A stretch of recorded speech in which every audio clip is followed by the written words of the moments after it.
Radhe Krishna friends आज मैं 4 number Laddu Gopal ji का ड्रेस बेस बनाने जा रही हूँ।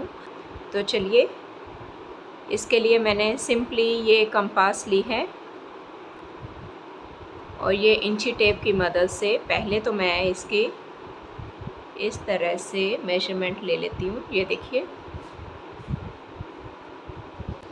और ये मैंने ली है पेस्टिंग बुकरम।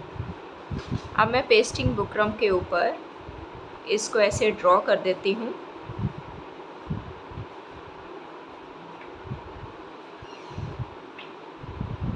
मैंने देखिए ड्रॉ कर दिया है और अब मैं इसको सर्कल में काट लेती हूँ। तो ये मैंने कटिंग कर ली है और अब मैं ले रही हूँ अस्तर।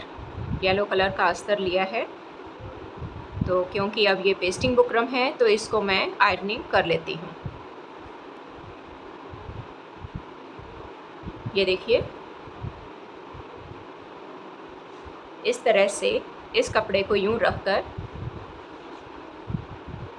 यहाँ से मैं इसको अब प्रेस कर लूँगी। तो ये पेस्टिंग बुकरम जो है ये इसके साथ चिपक जाएगी।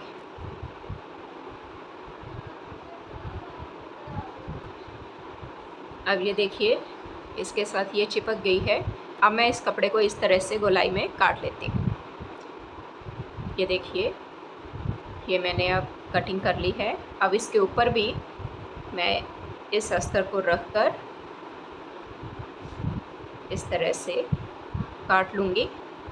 बिल्कुल सिंपल सा तरीका मैंने अपनाया है। यहाँ पर अब मैं ये फेविक्रिल का इस्तेमाल कर रही हूँ। फेविक्रिल को बिल्कुल कॉर्नर पर इस तरह से राउंड शेप में मैं लगा रही हूँ। राउंड शेप पर पूरा लगाते हुए कॉर्नर पर फिर मैं इस अस्तर को इसके ऊपर चिपका दूँगी। ये अब मैं इसको इस तरह से उल्टा कर रही हूँ। उल्टा करने के बाद अब मैं इसको ऐसे चिपका दूँगी।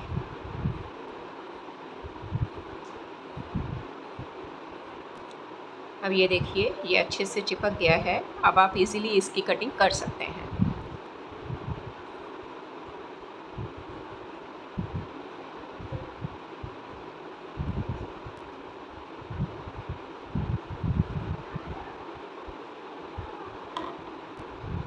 तो अब ये देखिए, इसका ये अस्तर लग के तैयार हो चुका है। दोनों साइड से इसको अस्तर लगा दिया गया है। तो ये बेस बनाने का फर्स्ट स्टेप जो है ये कंप्लीट हो चुका है। अब हम इसको इस तरह से फोल्ड करेंगे। इसी तरह से अब इसका एक और फोल्ड कीजिए।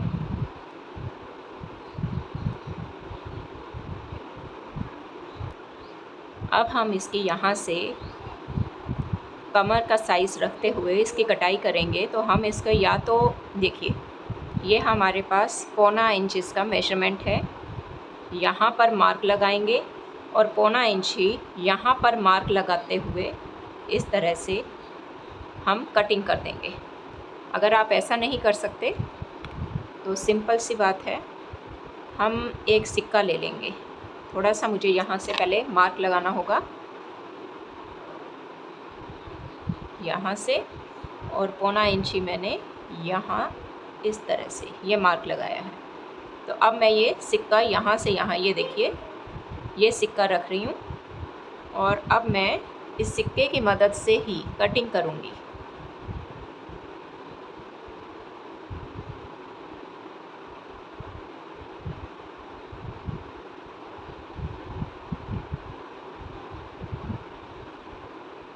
चलिए, अब इसको हम सेंटर से काट लेते हैं।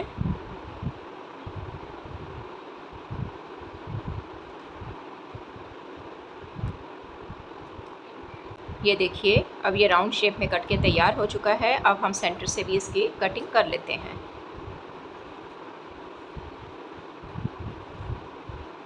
लीजिए, अब इसको हम येलो कलर की नेट से इसको हम इसकी फ्रिल लगाएंगे। तो ये देखिए, यहाँ से स्टार्ट करेंगे। तो मैंने देखिए मेजरमेंट क्या ली है, 3.5 इंच, और इसकी भी मेजरमेंट देख लीजिए, ये है 3.25 इंच। हम इसकी प्लीट्स डालते हैं। तो चलिए यहाँ से ये देखिए इस तरह से दोनों को बराबर यहाँ से उठाते हुए ऐसे, ये देखो। तो अब हम यहाँ से इसकी स्टिचिंग भी साथ साथ स्टार्ट कर देते हैं। अब ये मैंने फ्रिल लगाकर इसे तैयार कर लिया है। ये जो नेट की लेंथ ली थी ये मैंने 80 इंचेस की लेंथ ली थी। तो अब ये देखिए ये मेरा बहुत अच्छे से बनकर तैयार हो चुका है। अब इस नेट को थोड़ा सा हम हाथों से इस तरह से प्रेस कर देंगे तो ये बहुत अच्छे से इसकी क्रीज बन जाएगी। ये देखिए, आप चाहें तो इसे एज़ इट इज़ भी रहने दे सकते हैं, लेकिन मैं यहाँ से इसकी, जैसे मैंने क्रीज इसकी बांध दी है, तो अब इसके कॉर्नर्स पर यहाँ से सिलाई करती जाऊँगी। अब ये देखिए यहाँ पर कॉर्नर्स पर भी हमने ये अच्छे से स्टिचिंग कर दी है। और अब हम इसके कॉर्नर्स पर टिश्यू रिबन लगाएंगे। यहाँ से लगाते हुए पूरे सर्कल को कवर करेंगे।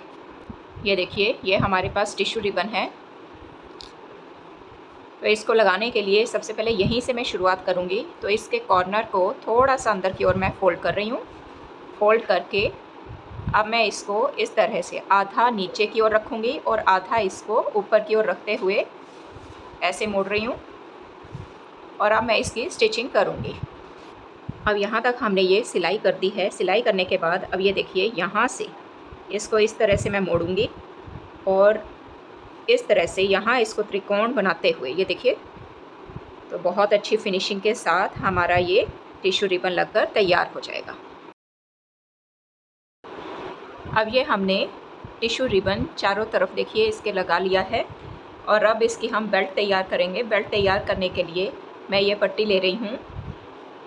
इसकी जो चौड़ाई है ये 3 इंच से 1 पॉइंट ज़्यादा है, तो आप 3 इंच प्रॉपर रख लीजिए। तो अब इसको मैं यहाँ से इस तरह से इसके राउंड में ऐसे करते हुए स्टिचिंग करूँगी। अब ये देखिए मैंने ये राउंड में पट्टी लगा ली है। अब इसको मैं आगे कर रही हूँ।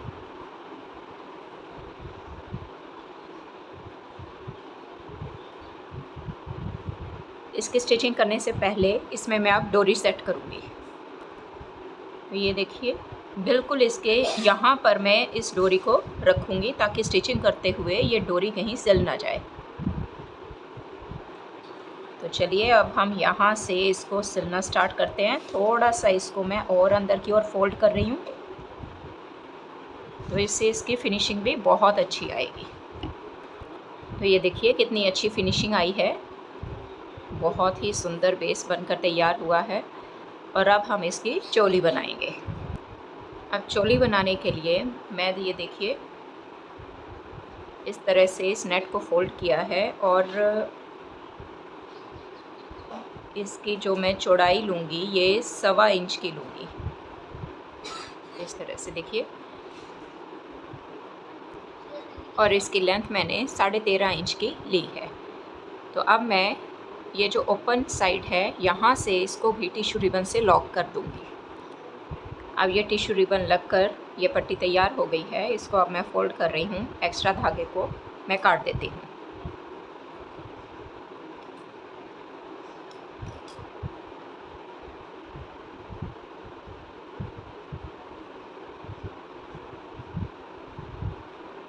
अब इसको इस तरह से मैं सिलूँगी।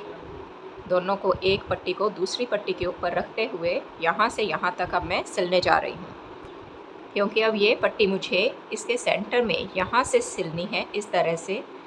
तो सबसे पहले मैं इसको यहाँ से, ये देखिए, ये त्रिकोण सा इस तरह से ये बना लिया है और इसको मैं यहाँ से इधर से लेकर इस कॉर्नर तक सिल दूँगी। ये हमारी चोली इस तरह से बनकर तैयार हो गई है। अब इसको यहाँ से यहाँ तक मैं राउंड शेप में ऐसे सिलने जा रही हूँ। तो ये देखिए कितने सुंदर तरीके से ये हमारी चोली भी इसी के साथ ही अटैच्ड हो गई है। ये देखो, तो बहुत ही सुंदर ड्रेस बनकर तैयार हुई है। तो अगर आपको मेरी वीडियो पसंद आई हो तो प्लीज़ लाइक शेयर सब्सक्राइब करना ना भूलें।